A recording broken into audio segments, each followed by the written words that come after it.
बिस्मिल्लाहिर्रहमानिर्रहीम। अस्सलाम वालेकुम dear students, myself Tahir Mahmood Rao.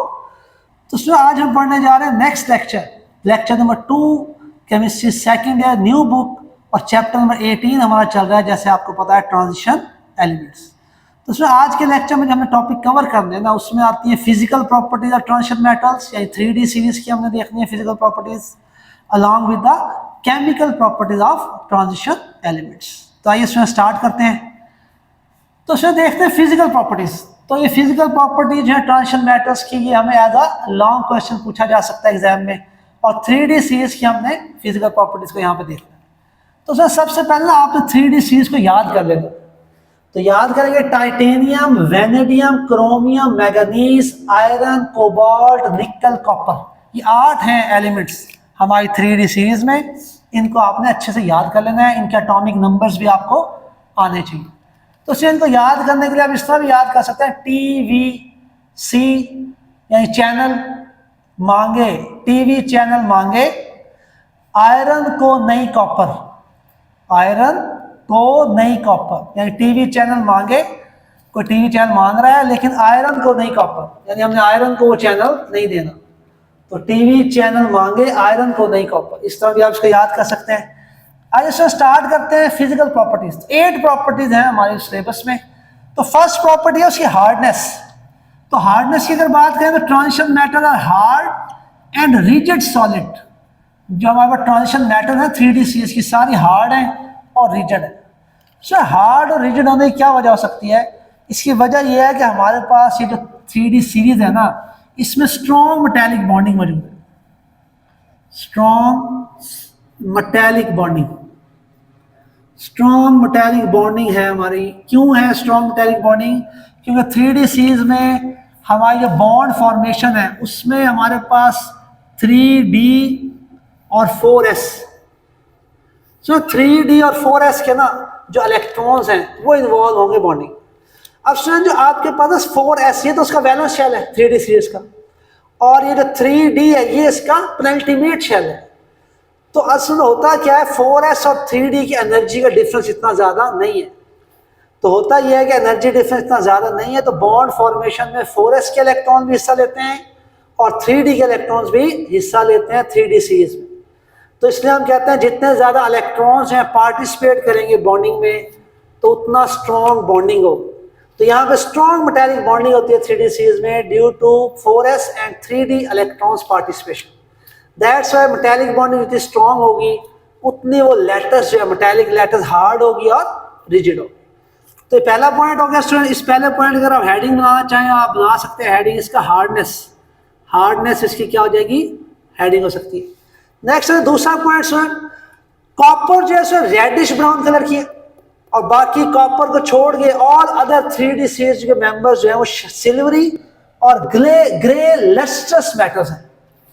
तो ये आप MCQ पॉइंट ऑफ से याद करेंगे, कॉपर रेडिश ब्राउन कलर की होती है और ऑल अदर्स जो हैं कॉपर को छोड़ के बाकी तमाम जो है टाइटेनियम से निकल तक ये सिल्वरी और ग्रे लस्ट्रस मेटल्स होती है। सो लस्ट्रस का मतलब था चमकदार, लस्ट्रस का मतलब क्या होता है? चमकदार, यानी शाइनी मेटल्स होती हैं। तो नेक्स्ट चलते हैं, इसमें 2 पॉइंट्स हो गए। दूसरे पॉइंट की अगर आप हेडिंग बनाना चाहें ना as a long question point of view, तो आप क्या बनाएंगे? कलर। तो 2 पॉइंट्स हमारे इसमें कवर हो गए। Third point very important, atomic radius. तो सर एटॉमिक रेडियस के बारे में क्या देखेंगे, हमारी बुक में ग्राफ भी बना हुआ है। एटॉमिक रेडियस जो है डिक्रीज करता है जैसे जैसे हम जाते हैं टाइटेनियम से वेनेडियम, वेनेडियम से क्रोमियम, मैग्नीज, आयरन, कोबाल्ट, निकल। तो स्टूडेंट टाइटेनियम से निकल तक जो है ना एटॉमिक रेडियस जो है वो डिक्रीज करता है जब हम लेफ्ट टू राइट जाते हैं इन 3D सीरीज। इसकी वजह क्या है? इसकी वजह से आपको पता है effective nuclear charge, effective nuclear charge, यानी आप जैसे जाते हैं तो इफेक्टिव न्यूक्लियर चार्ज बढ़ता जाएगा। टाइटेनियम से वेनेडियम, वेनेडियम से क्रोमियम, मजीद इफेक्टिव न्यूक्लियर चार्ज बढ़ गया। मैग्नीज, इफेक्टिव न्यूक्लियर चार्ज क्यों बढ़ रहा है? आपको पता ही है, न्यूक्लियस में प्रोटॉन ऐड होता है, तो न्यूक्लियस में प्रोटॉन बढ़ते जा रहे हैं। ठीक है, टाइटेनियम के पास है 22 प्रोटॉन, वेनेडियम के पास 23 प्रोटॉन, 24, 5, 6, 7 एंड सो। तो भाई न्यूक्लियस में प्रोटॉन बढ़ने से न्यूक्लियर चार्ज बढ़ रहा है, जिसकी वजह से वो nuclear charge, effective nuclear charge जो बढ़ता जाता है। तो उसमें इफेक्टिव न्यूक्लियर चार्ज बढ़ता है तो न्यूक्लियस का होल्ड बढ़ता है इलेक्ट्रॉन्स पे, वो इलेक्ट्रॉन्स को स्ट्रांगली अट्रैक्ट करता है न्यूक्लियस, जिसकी वजह से साइज श्रिंक कर जाता है। तो उसमें साइज ये तो नॉर्मल हो गया ना कि आपका टाइटेनियम से निकल तक साइज डिक्रीज कर रहा है due to increasing effective nuclear charge. तो सर एक और चीज है कि वो कह रहे हैं कि आप निकल से कॉपर पे जाते हैं तो कॉपर का साइज भी बढ़ जाएगा। ठीक, ये हम एटम्स की बात कर रहे हैं, आयंस की नहीं। ठीक, एटम्स का ग्राफ है हमारे पास, एक्स एक्सिस में एलिमेंट लिए हुए ये वाले और वाई एक्सिस में रेडियस है, एटॉमिक रेडियस इन पिकोमीटर। तो सर कॉपर जो है, कॉपर का साइज अब बढ़ गया। तो एक साइजेस भी लिखे हुए हैं, titanium 147, vanadium 134, chromium 128, manganese 127, iron 126, cobalt 125, निकल 124 एंड कॉपर अगेन 120। तो साइज डिक्रीज करता जा रहा है पिकोमीटर में, लेकिन कॉपर का बढ़ गया। इसकी वजह क्या है? कॉपर में क्या होता है? तो कॉपर में ना 3D जो हमारा होता है, 3D जो अपना सब शेल 3D कंप्लीटली फील्ड होता है कॉपर में। कॉपर में से कॉपर की इलेक्ट्रॉनिक कन्फिगरेशन देखें, कॉपर की इलेक्ट्रॉनिक कन्फिगरेशन आर्गॉन मतलब 18 इलेक्ट्रॉन आर्गॉन की तरह बांटेंगे हम कॉपर की इलेक्ट्रॉनिक कन्फिगरेशन में। बाकी 4s भी पूरा भरा होता है, ठीक है, और आपका 3D यानी 4s पूरा नहीं भरा होता, 4s1 और 10। तो 3D10 4s1 ये कॉपर की इलेक्ट्रॉनिक कन्फिगरेशन। तो सर देखिए 3D पहले आता है, 4s जो वैलेंस शेल है ये उसका पेनल्टीमेट शेल होता है।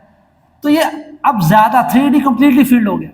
जब 3D कंप्लीटली फील्ड होता है ना, इट क्रिएट या इट इसका इनहेंस द शील्डिंग इफेक्ट। तो क्या चीज बढ़ती है? शील्डिंग इफेक्ट बढ़ता है। तो शील्डिंग इफेक्ट बढ़ने से क्या होता है? शील्डिंग इफेक्ट बढ़ने से साइज जो है वो इंक्रीज कर जाता है। जो 3D जो इनर शेल है ये वैलेंस शेल है और ये अंदर वाला शेल है 3D पेनल्टीमेट शेल है। तो अगर ये भर जाएगा 3D इलेक्ट्रॉन से भर जाएगा, जितने ज़्यादा इलेक्ट्रॉन होंगे डेफिनेटली उतना वो इलेक्ट्रॉन रिपल्शन होगी, उतना साइज है वो इंक्रीज करता है। तो इस वजह से हम कहते हैं कॉपर में due to increasing shielding effect due to completely filled 3D sub shell, shielding effect बढ़ता है जिसकी वजह से कॉपर का साइज बढ़ जाता है। तो सर शील्डिंग इफेक्ट का फिनोमेनन यहाँ भी है, टाइटेनियम से निकल तक भी शील्डिंग इफेक्ट तो हो रहा है, लेकिन यहाँ पे शील्डिंग इफेक्ट का फैक्टर जो लेस डोमिनेंट है और इफेक्टिव न्यूक्लियर चार्ज का फिनोमेनन ज्यादा डोमिनेंट है। लेकिन कॉपर के केस में शील्डिंग इफेक्ट का जो है प्रोसेस वो ज्यादा डोमिनेंट है और इफेक्टिव न्यूक्लियर चार्ज का जो है लेस डोमिनेंट है। तो दैट्स व्हाई हम कहते हैं कि टाइटेनियम से निकल तक साइज डिक्रीज करेगा due to increase effective nuclear charge, और फिर कॉपर में साइज इंक्रीज कर जाता है due to increase shielding effect of 3D subshell. तो ये रीजन है हमारे पास। ये हमने एटॉमिक रेडियस देखा 3D सीरीज का। इसी तरह आप बुक में देखेंगे, इसी तरह से आयनिक रेडियस भी मौजूद है, उसको भी आप देखेंगे ग्राफ में। तो सर ये हमारा पॉइंट बहुत इंपॉर्टेंट है एटॉमिक रेडियस। तो इससे आपसे शॉर्ट क्वेश्चन पूछा जा सकता है, शॉर्ट क्वेश्चन MCQ बन सकता है, ये आपने वैल्यूज याद करनी है। शॉर्ट में अगर आया तो ये आ सकता है कॉपर के बारे में, ठीक है, why the atomic size of 3D series decreases from titanium to nickel and increases and again increases, and यानी इस तरह हो सकता है कॉपर का क्यों इंक्रीज होता है, ठीक है। तो टाइटेनियम से निकल तक साइज डिक्रीज करता है and again increase at the end of the series, यानी कॉपर का क्यों इंक्रीज है। तो इसका शॉर्ट बन सकता है, शॉर्ट क्वेश्चन इसका बन भी सकता है। तो ये आपका हो गया सर 3 पॉइंट। आप चलते हैं चौथे पॉइंट की तरफ। चौथा पॉइंट है sir high melting point and boiling point. जो आपकी 3D सीरीज ट्रांजिशन मेटल्स होती हैं उनके क्या होते हैं? High melting and boiling point, और इनका कोई वेरिएबल ट्रेंड है, कोई खास ट्रेंड नहीं है मेल्टिंग एंड बॉइलिंग पॉइंट का। मेल्टिंग एंड बॉइलिंग कोई खास ट्रेंड नहीं है कि हम कहें कि वो डिक्रीज करेगा या इंक्रीज करेगा, किसी खास ट्रेंड को नहीं फॉलो कर रहा melting point and boiling point. उसी किस्म के आप देखें ग्राफ है हमारी बुक में, ये एलिमेंट्स है हमारे पास titanium, vanadium, chromium, manganese, iron, cobalt, nickel, copper, ये 8 एलिमेंट आ गए 3D सीरीज के। अब इसमें देखें ये इनके कोई रैंडमनेस है, ये हमारे मेल्टिंग पॉइंट है 3D सीरीज के। टाइटेनियम का 1688, वेनेडियम का 1910, क्रोमियम का 1907। अच्छा, मैग्नीज का लेस है, मैग्नीज का है 1246। तो ये ना कोई ख़ास ट्रेंड नहीं है कि किसी ख़ास ट्रेंड से मेटेलिक जो मेल्टिंग पॉइंट इंक्रीज या डिक्रीज हो रहे हैं, ठीक है। तो मैग्नीज जो ज़्यादा ही इसमें आपको पता है एबनॉर्मलिटी क्रिएट कौन करे, मैग्नीज, ठीक। तो बाकी भी एबनॉर्मल ही है, कोई ख़ास ट्रेंड नहीं है इंक्रीज और डिक्रीज का, लेकिन मैग्नीज का ज़्यादा ही लेस है मेल्टिंग पॉइंट। इसकी वजह कैसे? इसकी वजह होती है मेटेलिक लैटिस की पैकिंग। तो मैग्नीज में मेटेलिक लैटिस जो है उसकी लूज पैकिंग है, तो जितनी लूज पैकिंग होगी उतना मेल्टिंग एंड बॉइलिंग पॉइंट कम होगा, और जितनी मेटल के एटम्स हैं मेटेलिक लैटिस में उनकी टाइट पैकिंग होती है ना, उतना मेल्टिंग एंड बॉइलिंग पॉइंट ज़्यादा होता है। तो आप कह सकते हैं कि यहाँ पे खास ट्रेंड नहीं है, मेल्टिंग एंड बॉइलिंग पॉइंट में वेरिएबल ट्रेंड है तो high melting and boiling point, लेकिन ट्रेंड वेरिएबल, ये डिपेंड करता है मेटेलिक लैटिस की पैकिंग पर डिपेंड कर रहा है। और मैग्नीज का सबसे अलग है, पिकुलियर है, यानी सबसे कम है, यहाँ पे एकदम कम हो गया, तो it is due to loose packing of manganese metallic lattice. तो सर ये 4 पॉइंट हो गए हमारे पास। नेक्स्ट चलते हैं, 5वां पढ़े कंडक्टिविटी। हेडिंग भी आप बना सकते हैं इसका, यही हेडिंग बन जाएगा melting point and boiling point. Next 5वां पॉइंट इसका हेडिंग बना कंडक्टिविटी। तो they are good conductors of heat and electricity. Transition metals हैं हमारे पास, इनके हीट और इलेक्ट्रिसिटी दोनों ही क्या है, गुड कंडक्टर्स। तो सर जाहिर बात है जहाँ पे आपके पास वो सब्सटेंस जिसमें फ्री इलेक्ट्रॉन्स होते हैं, मोबाइल इलेक्ट्रॉन्स होते हैं, तो उसमें से करंट भी पास होता है आराम से और हीट भी। तो ट्रांजिशन मेटल्स हैं, जाहिर बात है 3D के भी इलेक्ट्रॉन इन्वॉल्व हैं यहाँ पे, और 4s के इलेक्ट्रॉन्स भी हैं। तो यहाँ पे बहुत सारे हमारे पास फ्री इलेक्ट्रॉन्स मौजूद होते हैं। तो जितने ज़्यादा फ्री और मोबाइल इलेक्ट्रॉन्स होते हैं स्टूडेंट, उतनी ज़्यादा वो मेटल जो है good conductor of heat and electricity होती है। तो आप जानते हैं सर कॉपर, ट्रांजिशन मेटल्स में क्या है, कॉपर जो सबसे बेस्ट कंडक्टर है हीट एंड इलेक्ट्रिसिटी की। कॉपर की वायर्स होती हैं, देखिए हमारे घरों में हर जगह वायर्स देखते हैं, ये कॉपर की वायर्स होती हैं। तो कॉपर में बहुत सारे हमारे पास फ्री इलेक्ट्रॉन्स हैं, मोबाइल इलेक्ट्रॉन्स हैं। इधर कॉइनेज मेटल्स की बात करते हैं हम, कॉइनेज मेटल्स, ठीक है। कॉइनेज मेटल्स में हमारा कौन कौन आता है, जिस गोल्ड है, ठीक है, ये कॉपर है, सिल्वर इसके साथ जोड़ लो, गोल्ड। तो सिल्वर और गोल्ड भी गुड कंडक्टर्स है heat and electricity, coinage metals. तो सिर्फ 5 पॉइंट हो गए। 6वां पॉइंट नेक्स्ट, वो कह रहे हैं high densities that increases across the row from titanium to copper. Densities इनकी हाई है, ट्रांजिशन मेटल्स की डेंसिटीज क्या है, हाई डेंसिटीज है, डेंसिटी ज़्यादा है, और डेंसिटी इंक्रीज करती है titanium to copper. Density titanium, ये टाइटेनियम से वेनेडियम, क्रोमियम, मैग्नीज, यानी आपकी टाइटेनियम टू कॉपर। आप 3D सीरीज में लेफ्ट राइट जब जाएंगे ना, मूव करेंगे, तो डेंसिटीज जो हैं वो इंक्रीज करें। क्यों जी? Due to increase nuclear charge, क्योंकि न्यूक्लियर चार्ज बढ़ता जा रहा है, एंड एटॉमिक साइज श्रिंकेज, और साइज जो डिक्रीज करता जा रहा है। 2 वजूहत है। डेंसिटी क्यों बढ़ रही है जी? टाइटेनियम से कॉपर लेफ्ट राइट जा रहे हैं, तो डेंसिटी क्यों आपकी इंक्रीज कर रही है? इसकी 2 वजूहत हैं। एक तो न्यूक्लियर चार्ज बढ़ता जा रहा है, न्यूक्लियर चार्ज बढ़ेगा तो वो आपको टाइटली पैक करेगा, स्ट्रांगली अट्रैक्ट करेगा इलेक्ट्रॉन्स को, और साथ में श्रिंकेज, साइज श्रिंकिंग। आपको पता है डेंसिटी क्या था? डेंसिटी होता है मैस ओवर वॉल्यूम। तो आप यूं भी देख सकते हो कि अंदर साइज श्रिंक करता है। आप left right titanium to copper जाते, साइज श्रिंक साइज डिक्रीज करता है। तो एटॉमिक साइज जब डिक्रीज करेगा ना, तो साइज डिक्रीज होगा तो वॉल्यूम भी कम हो जाएगा उसका, वॉल्यूम कम तो डेंसिटी ज्यादा, तो डेंसिटी इंक्रीज करेगी। इधर न्यूक्लियर चार्ज बढ़ रहा है, न्यूक्लियर चार्ज क्यों बढ़ रहा है? मैस बढ़ रहा है, न्यूक्लियस का मैस बढ़ रहा है, न्यूक्लियस का मैस बढ़ेगा तो न्यूक्लियर चार्ज बढ़ेगा। तो मैस बढ़ता है तो डेंसिटी बढ़ती है। तो आप दोनों लिहाज से देख सकते हैं, डेंसिटी होता है मैस ओवर वॉल्यूम। तो टाइटेनियम कॉपर की तरफ जाते हैं तो मैस बढ़ता है तो डेंसिटी बढ़ती है, वॉल्यूम जो है कम होता है तो फिर डेंसिटी फिर भी बढ़ती जाती है। तो इसमें हो गया 6.7 है जी, शाइनी सरफेस। जो शाइनी सरफेस होती है, जो मेटल्स है ना, शाइनी सरफेस है। शाइनी सरफेस क्यों होती है, क्यों चमकदार होती है ट्रांजिशन मेटल्स? क्योंकि सर वो जो लाइट है, लाइट जब हम फॉल करते हैं, सनलाइट पड़ती है, तो तो सनलाइट जब फॉल करती है मेटल के ऊपर तो क्या होता है, इलेक्ट्रॉन जो है ग्राउंड स्टेट से एक्साइटेड स्टेट में जाते हैं। तो जब वो इलेक्ट्रॉन वापस आते हैं एक्साइटेड स्टेट से ग्राउंड स्टेट में, दे इमिट लाइट, तो लाइट को इमिट करते हैं। तो जो लाइट इमिट होती है वो फिर हमें विजिबल रेंज में है तो हमें नज़र आती है, तो विजिबल रेंज की में है तो नज़र आने की वजह से वो फिर हमें सरफेस चमकदार नज़र आती है जहाँ से वो जो इमिट हो रही थी एनर्जी लाइट की फॉर्म। तो शाइनी सरफेस होती है क्योंकि फ्री इलेक्ट्रॉन होते हैं और ये जंप करते हैं, एक्साइटेड स्टेट में जाते हैं ग्राउंड स्टेट से, ये सारी बातें ये हम डिटेल में भी देखेंगे बाद में। उसके बाद मैलिएबल एंड डिक्टाइल, ट्रांजिशन मैटर्स में मैलिएबल होती है, डिक्टाइल होती है। मैलिएबल का मतलब होता है can be converted to sheets, आप शीट्स बना सकते हैं। आप ट्रांजिशन मेटल है उसकी हैमरिंग करेंगे शीट में कन्वर्ट हो जाएगी ट्रांजिशन मेटल। इसी तरह डक्टिलिटी का मतलब होता है आपको ड्रॉन इनटू वायर्स, यानी आप उसको ड्रॉन मतलब खींच के उसमें इतनी फ्लेक्सिबिलिटी होती है कि उसकी वायर बन सकती है।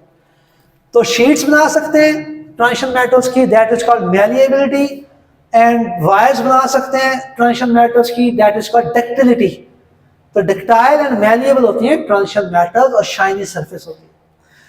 तो सेवंथ पॉइंट, नेक्स्ट पॉइंट है पैरामैग्नेटिज्म। तो जितने भी ट्रांजिशन मेटल होती है उसमें पैरामैग्नेटिक होती है। पैरामैग्नेटिक का मतलब क्या होता है, attracted towards a magnet, attracted towards magnet.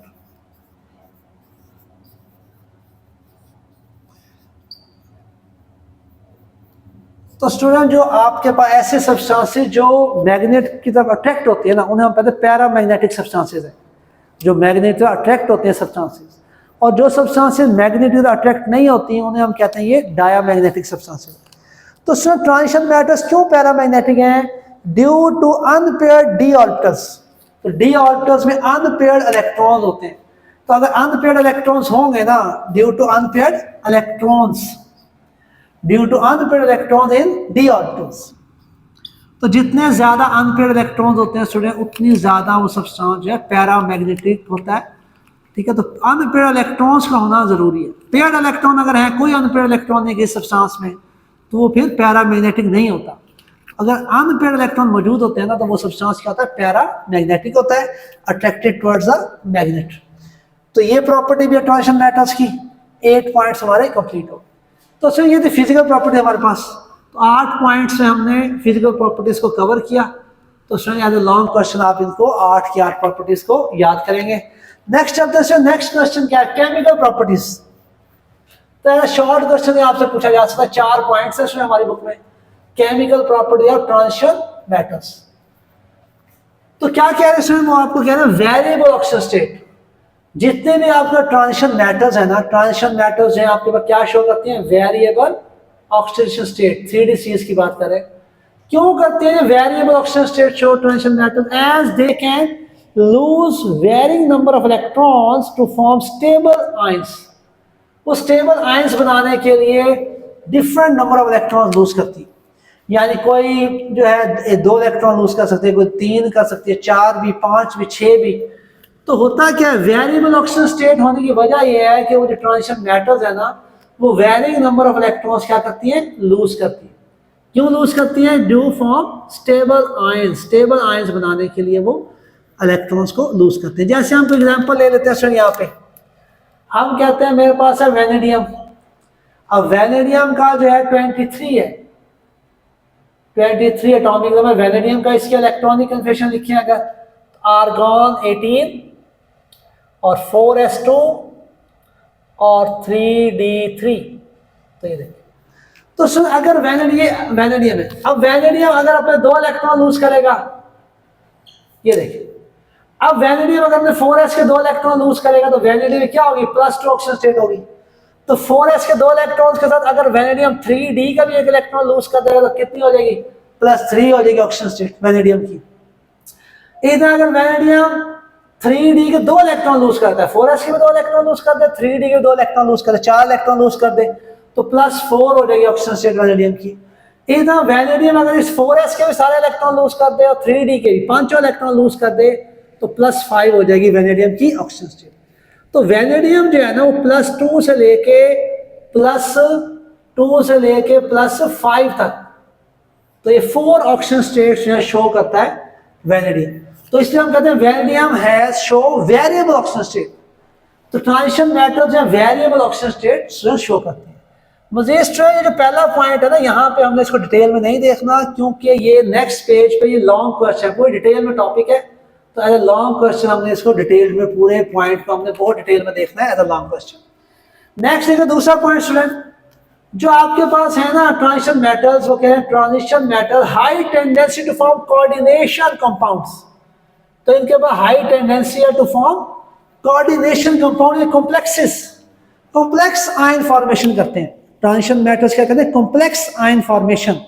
Complex ion formation को हम कॉम्प्लेक्सेस भी कहते हैं या इनको हम कोऑर्डिनेशन कंपाउंड्स भी कहते हैं। तो ये ट्रांजिशन मेटल्स की खासियत होती है। जो कॉम्प्लेक्सेस में या कॉम्प्लेक्स आयन फॉर्मेशन में होता क्या है, दरमियान में क्या होता है, दरमियान में ये होता है सेंट्रल मेटल एटम। आयरन इस एग्जांपल में सेंट्रल मेटल एटम है, और ये जो इलेक्ट्रॉन पेयर डोनेटिंग स्पीशीज हैं इनको लिगेंड्स बोलते हैं, और इन्हें चार्ज है ऊपर। तो ये आयरन यहाँ पे सेंट्रल मेटल एटम है, और ये 4 सियानो है, सियानो ग्रुप है, सियानो है लिगेंड्स। तो सियानो क्या कर रहा है, अपना पेयर ऑफ इलेक्ट्रॉन दे रहा है, डोनेट कर रहा है सेंट्रल मेटल एटम को, और ये ब्रैकेट में हमने शो करते हैं इसको कॉम्प्लेक्स को, और इसके ऊपर ओवरऑल चार्ज होता है। अब से ओवरऑल चार्ज -4 है इसके ऊपर। अब इसका नाम क्या है, इसका नाम है हेक्सा सियानो। 6 सियानो है, CN कहते हैं सियानो को, तो 6 सियानो है, तो हेक्सा कहते हैं 6 को, हेक्सा सियानो। 6 सियानो है, इन्हें लिगेंड्स कहते हैं, और ये 6 सियानो जो है ये अपना पेयर ऑफ इलेक्ट्रॉन डोनेट कर रहे हैं किसको, सेंट्रल मेटल एटम यानी आयरन को। ठीक है, आयरन या सेंट्रल मेटल एटम। तो इस पूरे कॉम्प्लेक्स का नाम है hexacyanoferrate 2 complex. Ferrate, iron को फ्रेट कह रहे हैं, और 2 क्या है, 2 है वैलेंसी आयरन की, और ये कॉम्प्लेक्स है। तो हेक्सा सियानो फ्रेट 2 कॉम्प्लेक्स में इस पूरे जो ये आपके पास है कोऑर्डिनेशन स्फीयर, तो ब्रैकेट में जो है ना हिस्सा, इसे बोलते हैं कोऑर्डिनेशन स्फीयर। तो कोऑर्डिनेशन स्फीयर के ऊपर -4 चार्ज है।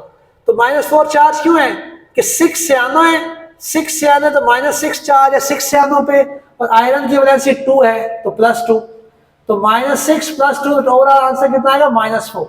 तो -4 ओवरऑल चार्ज इसके ऊपर लिखा हुआ है हमने ब्रैकेट के ऊपर। तो बस ये कॉम्प्लेक्स है, कॉम्प्लेक्स आयन फॉर्मेशन है, और ट्रांजिशन मेटल्स की खासियत है कि वो क्या करती है, कॉम्प्लेक्सेस बनाती हैं, कॉम्प्लेक्स आयंस फॉर्मेशन करती हैं, और वो कोऑर्डिनेशन कंपाउंड्स बनाती हैं। ठीक है, तो ये दूसरा पॉइंट है, इसको भी हम यहाँ डिटेल में नहीं देख रहे, जस्ट हमने इसको वही लाइन डिस्कस किया जो हमारी बुक में लिखी हुई है, क्योंकि आगे डिटेल में लॉन्ग क्वेश्चन के तौर पे हम पढ़ेंगे इस पूरे टॉपिक को कि कैसे कॉम्प्लेक्सेस बनते हैं, ट्रांजिशन मेटल्स कैसे कॉम्प्लेक्सेस बनाते हैं। नेक्स्ट है third point, they form coloured ions, they form colored ions and complexes due to the transition of electrons from lower energy to higher energy as a result of absorption of light.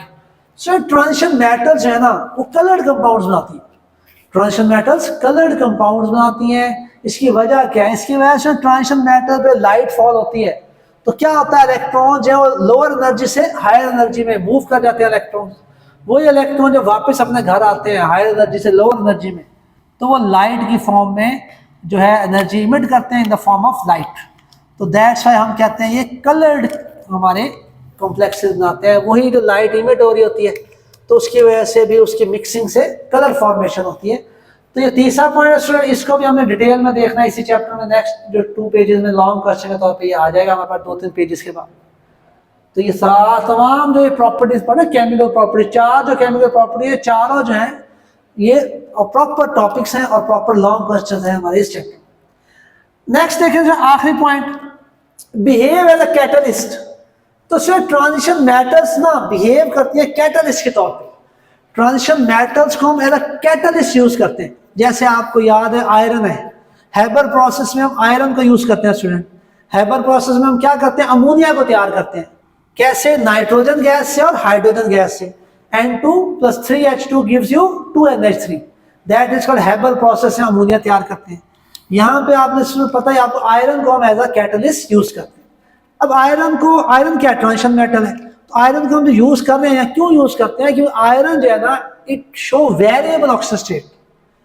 Iron जो है variable oxygen state show करती है, +2 से +3 में भी जा सकती है ड्यूरिंग द रिएक्शन। और +3 से दोबारा +2 भी आ सकते हैं ड्यूरिंग द रिएक्शन। तो एक रिएक्शन के दौरान ना कैटलिस्ट जो है अपनी ऑक्सीजन स्टेट को चेंज कर सकती है। तो जब किसी रिएक्शन के दौरान कोई कैटलिस्ट है वो अपनी ऑक्सीजन स्टेट चेंज करे तो रिएक्टेंट के साथ जुड़ के एक अनस्टेबल इंटरमीडिएट प्रोडक्ट बना लेती है और उसके बाद फिर वो प्रोडक्ट में कन्वर्ट हो जाती है। जो इंटरमीडिएट प्रोडक्ट होती है वो जो सब्सटेंस होती है तो अनस्टेबल इंटरमीडिएट कंपाउंड बनता है। तो वो फिर क्या होता है आफ्टर सम टाइम वो मजीद रिएक्शन करके प्रोडक्ट बन जाती है और कैटलिस्ट एज इट इज जैसे आपने ऐड की होती है रिएक्शन में वैसे आपको वापस मिल जाती है। तो बस यहाँ पे हमने डिटेल में नहीं देखना, डिटेल में पूरा टॉपिक है।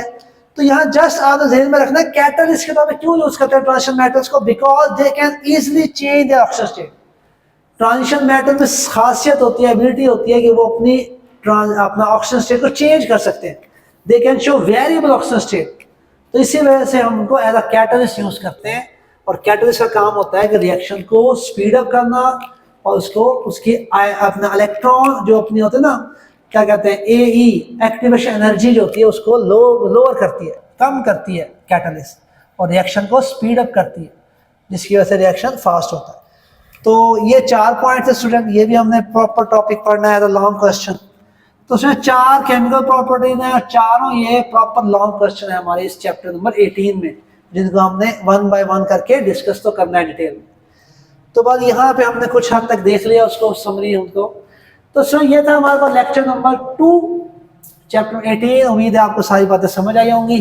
अपना बहुत सा ख्याल रखिएगा। अल्लाह हाफिज।